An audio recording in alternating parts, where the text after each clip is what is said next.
What is up, party people? It's your boy Justin Langlois, Sterling Investment Advisors, and we're going to talk about slack tide. Now, I've mentioned slack tide in the past. I'm a fisherman. I like to think of myself as a decent fisherman. I've surrounded myself with guides and my dad and grandparents. My father-in-law, he's a gangster fisherman, and I've learned over the years that slack tide it's not great. We've been going through slack tide in the real estate industry for at least the last two plus years. So I can define it as it's this moment in time when you're fishing, and it usually occurs.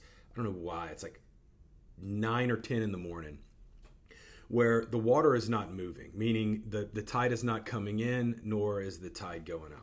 When the tide goes out, bait gets pulled out, fish grab the bait. Absolute best time to go fishing.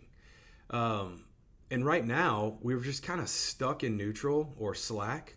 And I just imagine myself, I love when people come to this window and they think it's great, like I'm like on CNBC on Squawk Box. I want you to imagine being on an island or surrounding an island, and there's like 40 boats out there, and we're all fishing. And this happens a lot in Louisiana.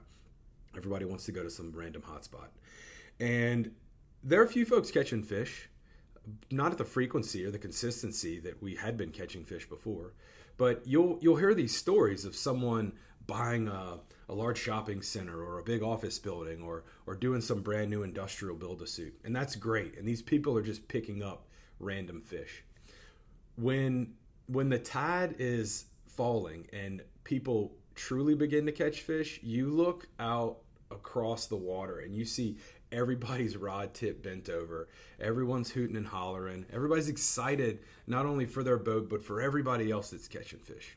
And it's been a while since we've kind of felt that way in the commercial real estate industry. But slack tide is also the best time of day to get ready. It's time to reach in that ice chest, get you a cold pop, go grab some hooks and line and start tying, like rigging things up to get ready for what's about to come. We're seeing elements of slack tide in all facets of commercial real estate. I would say hospitality has been very, very slow.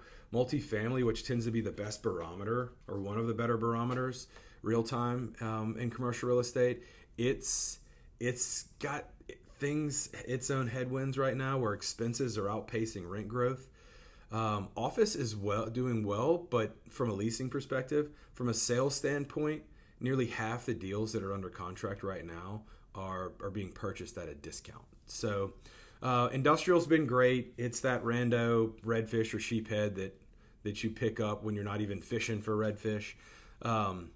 But we're caught between some headwinds right now. We've got some tariffs. We've got some uncertainty.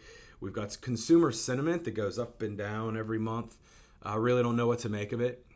Maybe we look at 6 months at a time or a year at a time to really tell what's happening. But, Jay Powell just dropped interest rates last week, 1/4 point. We'll see what that does. Hopefully we get another 1/4 point reprieve before the end of the year. But slack tide. We've all been through it. We're going through it right now. If you got anything you want to talk about, maybe you caught fish during slack tide, hook a brother up. Tell me where you were fishing. Peace.